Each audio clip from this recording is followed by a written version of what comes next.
बोलिए सत्यनारायण भगवान की जय।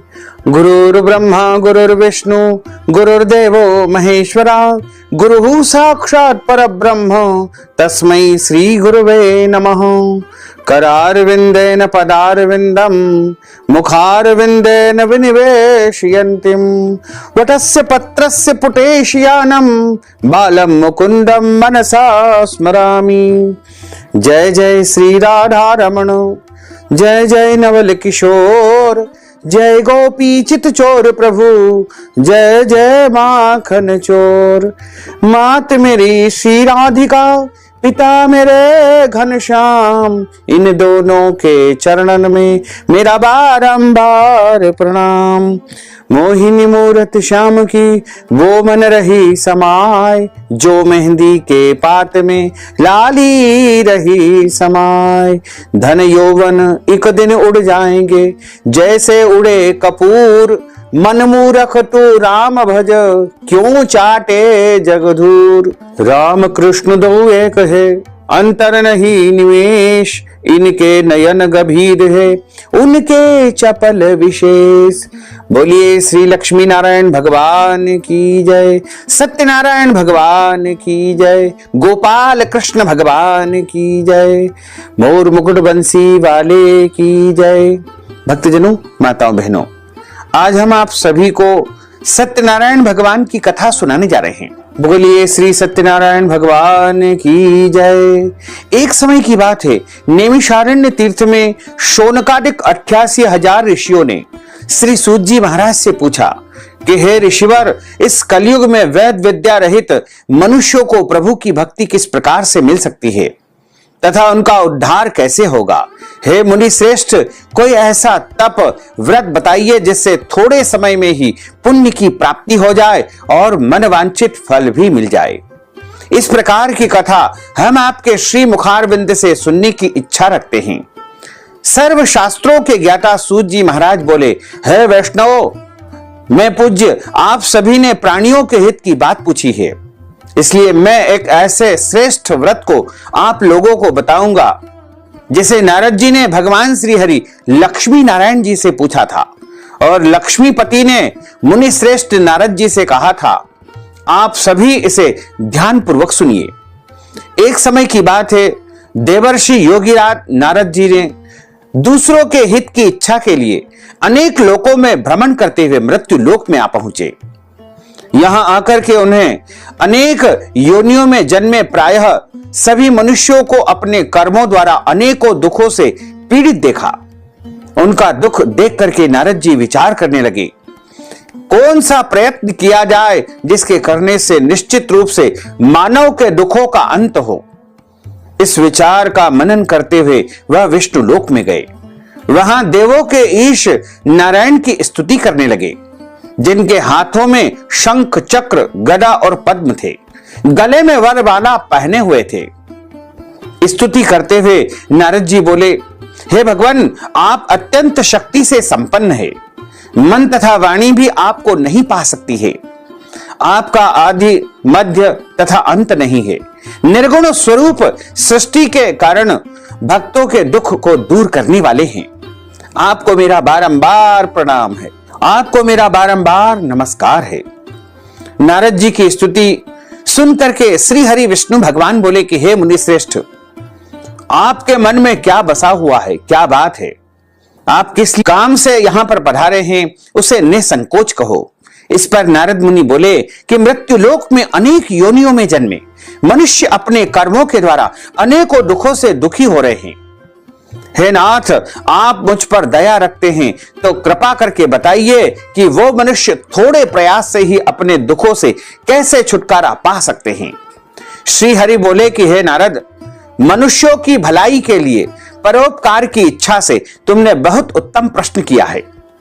जिसके करने से मनुष्य मोह से दुख से छूट जाता है, वह मैं तुमको सुनाता हूं, उसे ध्यान पूर्वक सुनो। स्वर्ग लोक व मृत्यु लोक दोनों में एक दुर्लभ उत्तम व्रत है जो पुण्य को देने वाला है। आज प्रेमवश होकर मैं तुम्हें सुनाता हूं।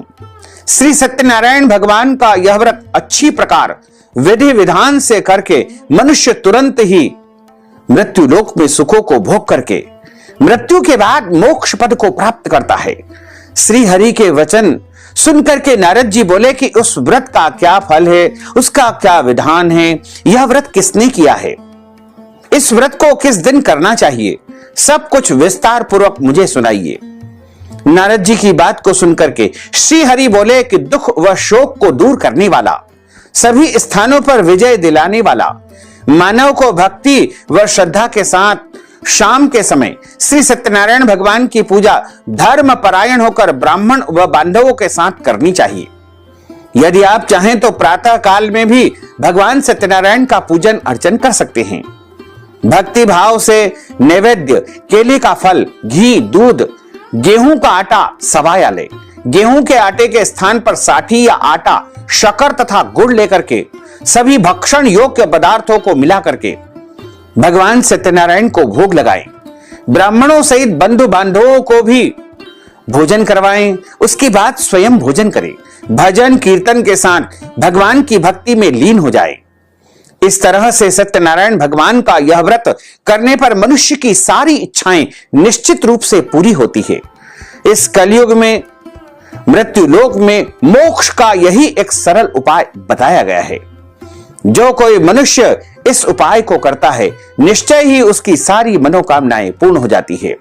श्री स्कंद पुराणे रेवा खंडे सत्यनारायण व्रत कथायाम महा प्रथम पुष्प श्री कृष्णार्पणमस्तु।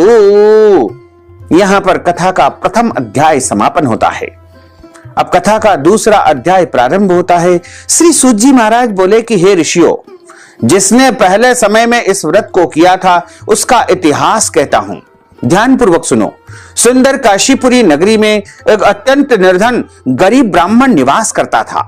भूख प्यास से व्याकुल होकर पृथ्वी पर निरंतर भ्रमण करता था। ब्राह्मणों से प्रेम करने वाले भगवान ने एक दिन ब्राह्मण का वेश धारण कर उसके पास जाकर पूछा, हे विप्र देवता, नित्य दुखी होकर के तुम पृथ्वी पर क्यों भ्रमण करते हो?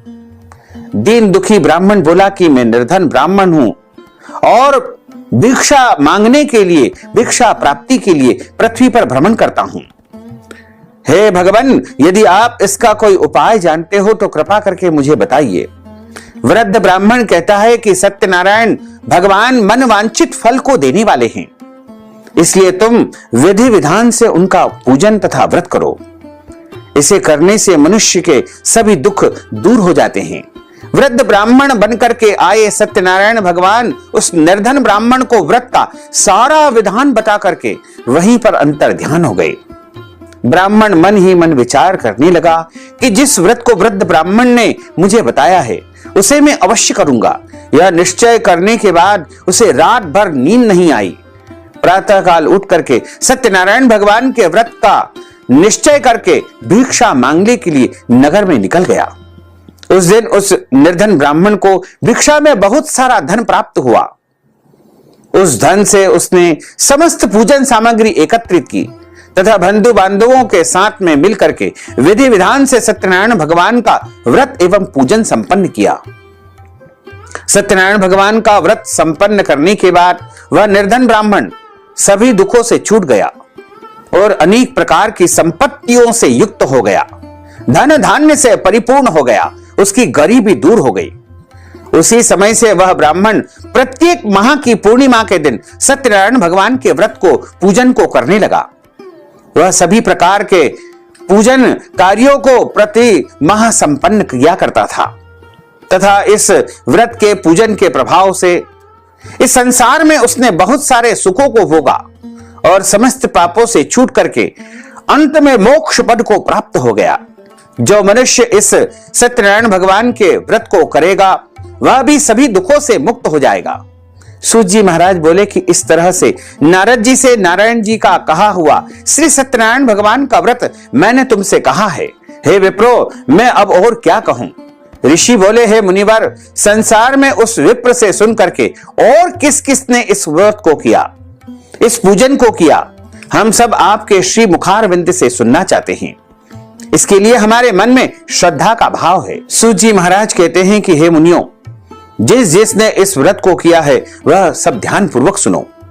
एक समय वही ब्राह्मण अपने धन के ऐश्वर्य के अनुसार विस्तार पूर्वक बंधु बांधवों के सहित सत्यनारायण भगवान का व्रत तथा पूजन करने के लिए तैयार हुआ। उसी समय एक लकड़ी बेचने वाला लकड़हारा बूढ़ा आदमी वहां पर आया और लकड़ियां बाहर रख करके अंदर ब्राह्मण देवता के घर में गया। भूख और प्यास से दुखी होकर के वह लकड़हारा उनको व्रत तथा पूजन करते हुए देख करके नमस्कार करके पूछने लगा कि आप यह क्या कर रहे हैं तथा इसको करने से क्या फल की प्राप्ति होगी, कृपा करके मुझे भी बताइए। ब्राह्मण ने कहा कि सभी मनोकामनाओं को पूरा करने वाला यह सत्यनारायण भगवान का व्रत है, इनकी कृपा से ही मेरे घर में धन धान्य की वृद्धि हुई है। विप्र देवता से श्री सत्यनारायण भगवान के व्रत के विषय में संपूर्ण जानकारी प्राप्त करके वह लकड़हारा लकड़ी बेचने वाला बहुत अधिक प्रसन्न हुआ। प्रसाद चरणामृत खाने के बाद वह अपने घर को गया। लकड़हारे ने अपने मन में संकल्प कर लिया, विचार कर लिया कि आज गांव में लकड़ी बेचने से जो भी धन मुझे प्राप्त होगा, उसी धन के माध्यम से मैं भी श्री सत्यनारायण भगवान का उत्तम व्रत अवश्य करूंगा। मन में संकल्प को विचार को लेकर के बूढ़ा आदमी सिर पर लकड़ियों का बोझा रख करके नगर में लकड़ियां बेचने के लिए निकल गया। धनी लोग वहां पर ज्यादा निवास करते थे। उस नगर में उसे लकड़ियों का दोगुना चौगुना मूल्य प्राप्त हुआ। वह लकड़हारा बड़ी प्रसन्नता से धन लेकर के केले, शक्कर, घी, दूध, दही और गेहूं का आटा और समस्त पूजन सामग्री एकत्रित करके सत्यनारायण भगवान के व्रत की अन्य सामग्रियां लेकर के अपने घर को प्रस्थान किया। वहां उसने बंधु बांधवों को बुला करके विधि विधान से सत्यनारायण भगवान का व्रत तथा पूजन एवं व्रत किया। इस व्रत एवं पूजन के प्रभाव से वह बूढ़ा लकड़हारा धन पुत्र आदि से युक्त होकर के संसार के सुख भोग करके अंत में वैकुंठ धाम को चला गया। श्री स्कंद पुराणे रेवा खंडे सत्यनारायण व्रत कथायाम महा द्वितीय पुष्प श्री कृष्णार्पणमस्तु। यहां पर भगवान सत्यनारायण की दूसरे अध्याय की कथा का समापन होता है। अब हम आपको कथा का तीसरा अध्याय सुनाने जा रहे हैं। बोलिए सत्यनारायण भगवान की जय। सूत जी महाराज बोले कि हे श्रेष्ठ मुनियों, अब आगे की कथा को मैं कहता हूं, ध्यान पूर्वक सुनो। पहले समय में उल्कामुख नाम का एक बुद्धिमान राजा था। वह सत्य वक्ता था और जितेंद्री था। प्रतिदिन देव स्थानों पर जाता और ब्राह्मण देवताओं को दान दक्षिणा दिया करता था। गरीबों को धन देकर के उनके कष्टों को दूर किया करता था। उसकी पत्नी कमल के समान मुख वाली सुंदर सती साध्वी थी। एक समय की बात है, दोनों पति पत्नी भद्रशीला नदी के किनारे पर श्री सत्यनारायण भगवान का व्रत तथा पूजन कर रहे थे। उसी समय साधु नामक एक बनिया वहां पर आया। उसके पास व्यापार करने के लिए बहुत सा धन भी था। राजा को व्रत करते देख करके वह विनय के साथ पूछने लगा कि हे राजन, भक्ति भाव से पूर्ण होकर के आप यह क्या कर रहे हैं, किनका पूजन कर रहे हैं? मैं आपसे सुनने की इच्छा रखता हूं, कृपा करके मुझे बताइए। राजा बोले कि हे साधु, अपने बंधु बांधवों के साथ पुत्रादि की प्राप्ति के लिए महाशक्तिवान श्री सत्यनारायण भगवान का व्रत एवं पूजन कर रहा हूं। राजा के वचन को सुनकर के साधु बड़े आदर से बोला कि हे राजन, मुझे इस व्रत का सारा विधि विधान आप सुनाइए। आपके कथनानुसार मैं भी सत्यनारायण भगवान के व्रत को अवश्य ही करूंगा, क्योंकि मेरे घर कोई भी संतान नहीं है और इस व्रत को करने से निश्चित रूप से मुझे संतान की प्राप्ति होगी। राजा से व्रत का सारा विधान सुनकर के व्यापार से निवृत्त होकर के वह अपने घर को गया। साधु वैश्य ने अपनी पत्नी को संतान देने वाले इस व्रत का वर्णन कह करके सुनाया और कहा कि जब हमारे यहां संतान की प्राप्ति होगी तब हम इस व्रत को अवश्य ही करेंगे। साधु ने इस प्रकार अपनी पत्नी से लीलावती से यह वचन कहे। एक दिन लीलावती पति के साथ आनंदित होकर के सांसारिक धर्म में प्रवृत्त होकर के सत्यनारायण भगवान की कृपा से गर्भवती हो गई। ठीक 10वें महीने में उसके गर्भ से एक सुंदर कन्या का जन्म हुआ। दिनों दिन वह ऐसे बढ़ने लगी जैसे कि शुक्ल पक्ष का चंद्रमा बढ़ता है। माता पिता ने अपनी कन्या का नाम कलावती रखा। एक दिन लीलावती ने मीठे शब्दों में अपने पति को याद दिलाया कि आपने श्री सत्यनारायण भगवान के जिस व्रत को करने का संकल्प लिया था उसे करने का समय आ गया है, आप इस व्रत को करिए। साधु वैश्य बोला कि हे प्रिय, सत्यनारायण भगवान के इस व्रत को हम अपनी कन्या के विवाह के समय करेंगे। इस प्रकार अपनी पत्नी को आश्वासन देकर वह तो नगर को चला गया। कलावती कन्या पिता के घर में वृद्धि को प्राप्त हो गई, बड़ी होने लगी। साधु ने एक बार नगर में अपनी कन्या को अपनी सखियों के साथ देखा। तुरंत ही दूतों को बुलाया और कहा कि मेरी कन्या के योग्य सुंदर वर की खोज करो। साधु की बात सुनकर के दूत कांचनपुर नामक नगर में पहुंचे और वहां देखभाल करके लड़की के सुयोग्य वणिक पुत्र को, एक सुंदर लड़के को लेकर के आए। उस लड़के को देख करके बंधु बांधवों को बुलाया और साधु ने अपनी कन्या का विवाह, अपनी पुत्री का विवाह उसके साथ कर दिया। लेकिन दुर्भाग्य की बात यह है कि साधु ने अभी भी श्री सत्यनारायण भगवान का व्रत एवं पूजन नहीं किया। इस पर श्री सत्यनारायण भगवान क्रोधित हो गए और उस साधु को श्राप दे दिया कि अत्यधिक दारुण कठिन दुख तुम्हें प्राप्त होगा। अपने कार्य में कुशल साधु वनिया जमाई को लेकर के समुद्र के पास स्थित होकर के रत्न सागरपुर नगर में जाकर के व्यापार करने लगा। दोनों ससुर जमाई वहां मिलकर के चंद्रकेतु राजा के नगर में व्यापार करने लगे। एक दिन भगवान सत्यनारायण की माया से दो चोर राजा का धन चुरा करके भाग रहे थे। उसने राजा के सिपाहियों को अपना पीछा करते हुए देखा और चुराया हुआ धन जहां ससुर जमाई ठहरे थे वहां पर डाल दिया और अंधेरे में अदृश्य हो गया। राजा के सिपाहियों ने साधु वैश्य के पास राजा का धन पड़ा देखा तो वह ससुर जमाई दोनों को बांध करके प्रसन्नता से राजा के पास ले आए और कहा कि हम इन दोनों चोरों को पकड़ करके लाए हैं, आप आगे की कार्रवाई की आज्ञा दे। राजा ने आज्ञा दी कि दोनों को कठिन कारावास में डाल दिया जाए और उनका सारा धन भी उनसे छीन लिया जाए। भगवान सत्यनारायण के श्राप के प्रभाव से साधु की पत्नी बहुत दुखी हो गई। घर में जो भी धन था उसे चोर चुरा ले गए। शरीर में पीड़ा, मन में चिंता, भूख प्यास, अति दुख, अन्न की चिंता में कलावती कन्या ब्राह्मण के घर में गई। वहां उसने श्री सत्यनारायण भगवान के व्रत को, पूजन को देखा और कथा सुनी तथा प्रसाद प्राप्त करके देर रात को घर वापस आई। माता के कलावती कन्या से पूछा कि तुम कहां गई थी, तेरे मन में क्या बसा हुआ है। कलावती ने अपनी माता से कहा कि हे माता, मैंने एक ब्राह्मण के घर में श्री सत्यनारायण भगवान के व्रत को, पूजन को होते हुए देखा है। कन्या के वचन को सुनकर के लीलावती भगवान के पूजन की तैयारी करने लगी।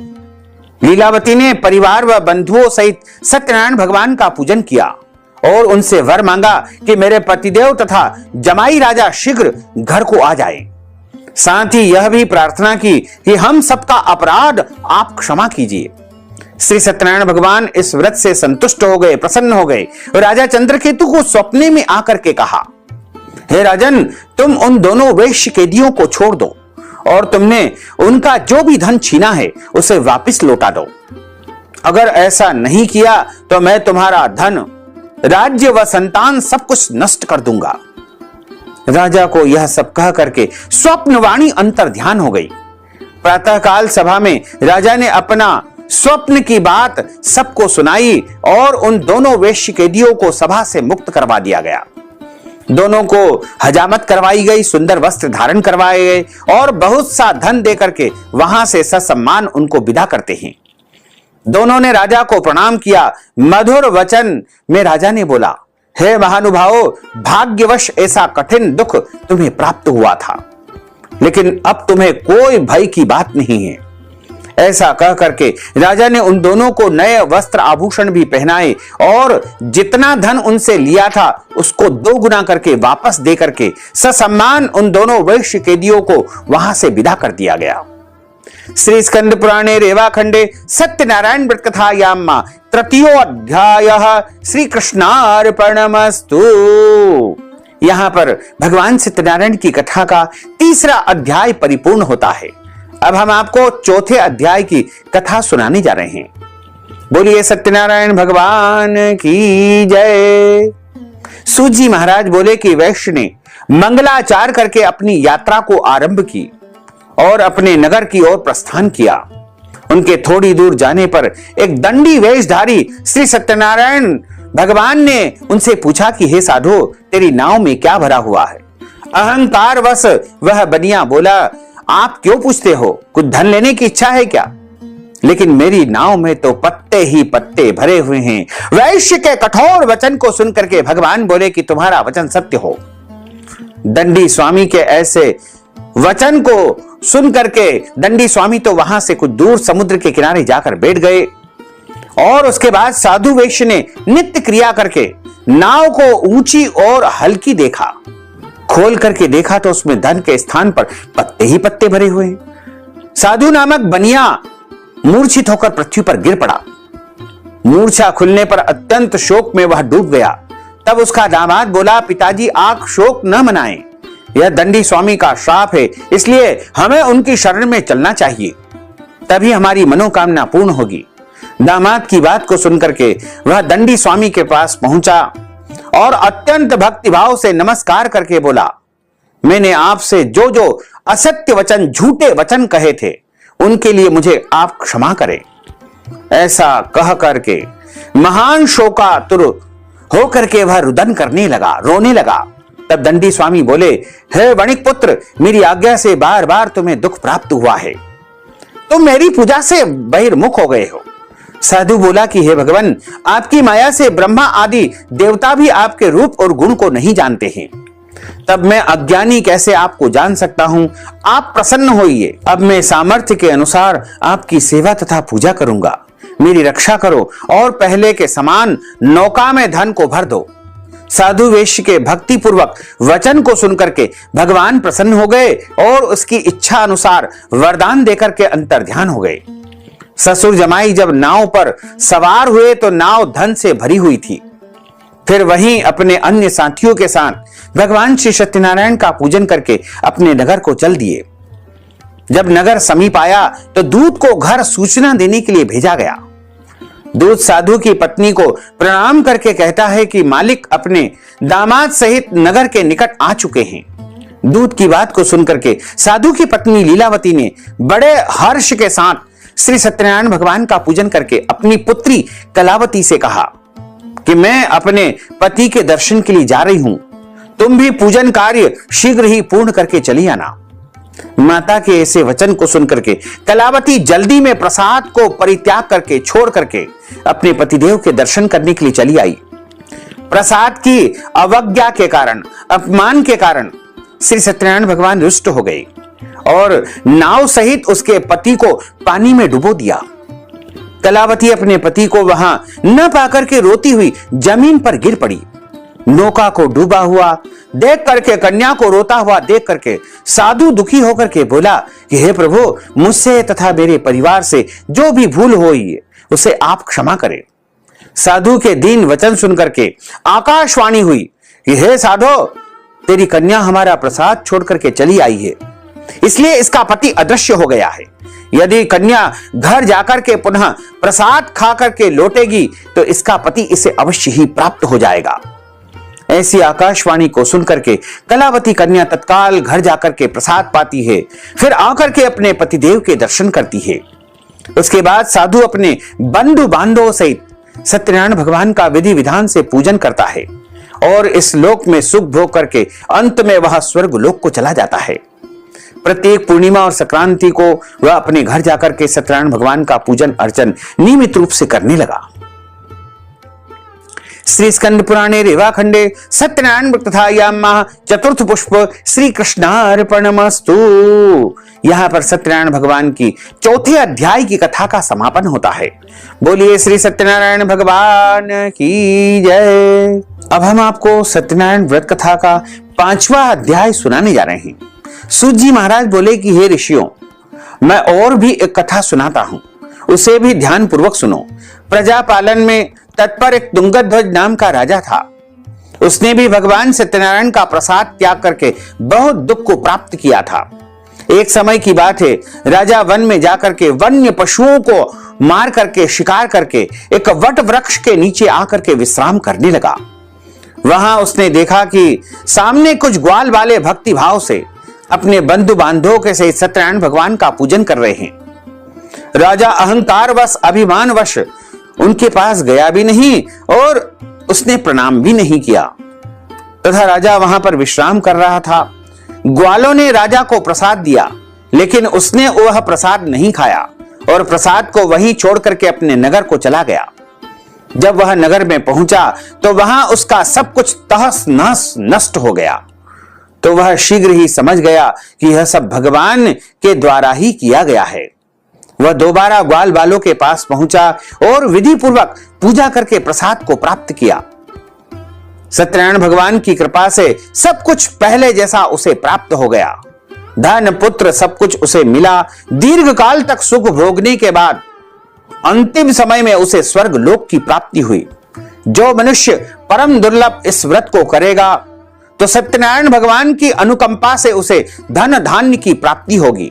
निर्धन धनी को प्राप्त हो जाएगा और भय मुक्त होकर के जीवन व्यतीत करेगा। संतानहीन मनुष्य को संतान की प्राप्ति होगी और सारे मनोरथ पूर्ण होने पर मानव अंत काल में वैकुंठ धाम को प्राप्त होता है। सूत जी महाराज बोले कि जिन्होंने पहले इस व्रत को किया है, अब उनके दूसरे जन्म की कथा कहता हूं। वृद्ध शतानंद नामक ब्राह्मण ने सुदामा का जन्म लेकर के मोक्ष को प्राप्त किया। लकड़हारे ने अगले जन्म में निषाद राज बन करके प्रभु श्री राम की सेवा करके मोक्ष को प्राप्त किया। उल्कामुख नाम का राजा दशरथ होकर के वैकुंठ लोक को चले गए। साधु नामक वैश्य ने मोरध्वज बनकर के अपने पुत्र को आरे से चीर करके मोक्ष को प्राप्त किया। महाराज तुंगध्वज ने स्वयंभू होकर के भगवान में भक्ति युक्त होकर के कर्म करके मोक्ष को प्राप्त किया।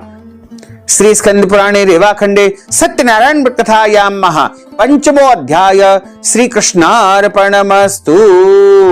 इस प्रकार यहाँ पर सत्यनारायण भगवान के 5वें अध्याय की कथा संपन्न होती है। अच्युतम केशवम रामनारायणम कृष्ण दामोदरम वासुदेवम हरे श्रीधरम माधवम गोपिका वल्लभम श्री जानकी नायकम श्री रामचंद्रम भजे जानकी मनोहरम सर्वलोक नायकम श्री शंकरादि सेवितम पुण्य नाम कीर्तनम श्री राम राम राम राम राम नाम तायकम रामा कृष्ण वासुदेवा भक्ति मुक्तिदायकम रामा कृष्ण वासुदेवा भक्ति मुक्तिदायकम रामा कृष्ण वासुदेवा भक्ति मुक्तिदायकम रामा कृष्ण वासुदेवा भक्ति मुक्तिदायकम रामा कृष्ण वासुदेवा भक्ति मुक्तिदायकम। बोलिए श्री सत्यनारायण भगवान की जय। मोर मुकुट बंसी वाले की जय। अब हम सभी मिलकर के भगवान श्री सत्यनारायण की आरती का गायन करेंगे। ओम जय लक्ष्मी रमणा स्वामी जय लक्ष्मी रमणा सत्यनारायण स्वामी सत्यनारायण स्वामी जनपातक हरणा। ओम जय लक्ष्मी रमणा रत्न जड़ित सिंहासन अद्भुत छवि राजे स्वामी अद्भुत छवि राजे। नारद करत निराजन नारद करत निराजन घंटाध्वनि बाजे। ओम जय लक्ष्मी रमणा प्रगट भये कलि कारण द्विज को दर्श दियो स्वामी द्विज को दर्श दियो। बूढ़ो ब्राह्मण बनकर बूढ़ो ब्राह्मण बनकर कंचन महल कियो। ओम जय लक्ष्मी रमणा दुर्बल भील कठारो जिन पर कृपा करी स्वामी जिन पर कृपा करी। चंद्रचूड़ एक राजा चंद्रचूड़ एक राजा जिनकी विपत्ति हरि। ओम जय लक्ष्मी रमणा वैश्य मनोरथ पायो श्रद्धा तज दीनी स्वामी श्रद्धा तज दीनी। सो फल भोग्यो प्रभु जी सो फल भोग्यो प्रभु जी फिर स्तुति कीनी। ओम जय लक्ष्मी रमणा भाव भक्ति के कारण छिन छिन रूप धर्यो स्वामी छिन छिन रूप धर्यो। श्रद्धा धारण कीनी श्रद्धा धारण कीनी तिनको काज सर्यो।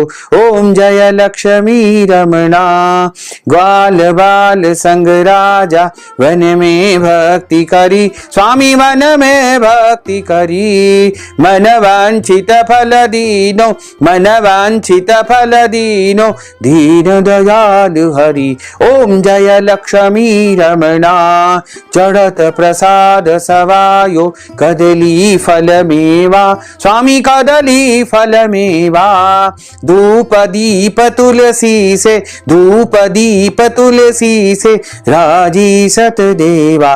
ओम जय लक्ष्मी रमणा, सत्यनारायण जी की आरती जो कोई नर गावे, स्वामी जो कोई नर गावे। कहत शिवानंद स्वामी, जपत हर हर स्वामी, मन वांछित फल पावे। ओम जय लक्ष्मी रमणा, जय लक्ष्मी रमणा, स्वामी जय लक्ष्मी रमणा। सत्यनारायण स्वामी, सत्यनारायण स्वामी, जनपातक हरणा। ओम जय लक्ष्मी रमणा। बोलिए श्री सत्यनारायण भगवान की जय, श्री वृंदावन बिहारी लाल की जय, श्री लक्ष्मी नारायण भगवान की जय, श्री बालकृष्ण लाल की जय, श्री श्याम सुंदर यमुने महारानी की जय, जगत गुरु श्री वल्लभाधीश की जय, गुसाई जी परम दयाल की जय, श्री गुरुदेव की जय, आज के आनंद की जय। धर्म की जय हो, अधर्म का नाश हो, प्राणियों में सद्भावना हो, विश्व का कल्याण हो। सनातन धर्म की जय हो, गौ माता की जय हो, नगर बस्ती की जय हो। आज के आनंद की जय हो, कल के आनंद की जय हो, परसों के आनंद की जय हो, बरसों बरसों के आनंद की जय हो। ओम नमः पार्वती पते, हर हर महादेव हर। काल हर, कंटक हर, दुख हर, दारिद्र हर, आनंद की लहर कर। भक्तजनों, माताओं बहनों, यदि आप सत्यनारायण कथा के निमित्त या पूर्णिमा के निमित्त कोई भी दान दक्षिणा प्रदान करना चाहते हैं, अन्नदान, वस्त्रदान, गोदान, या पूर्णिमा के निमित्त कोई भी दान पुण्य करना चाहते हैं, तो आप हमारे गूगल पे, फोन पे, पेटीएम नंबर या अकाउंट नंबर के माध्यम से नगद राशि पहुंचा करके सत्यनारायण कथा का संपूर्ण पुण्य लाभ प्राप्त कर सकते हैं। लाइक करिएगा, कमेंट करिएगा, और यदि अभी तक आपने सब्सक्राइब नहीं किया है तो अभी और इसी समय सब्सक्राइब कर लीजिए, ताकि इसी प्रकार की ज्ञानवर्धक वीडियो आपको सबसे पहले प्राप्त हो सके। आपको और आपके पूरे परिवार को सादर जय श्री कृष्ण, सादर धन्यवाद।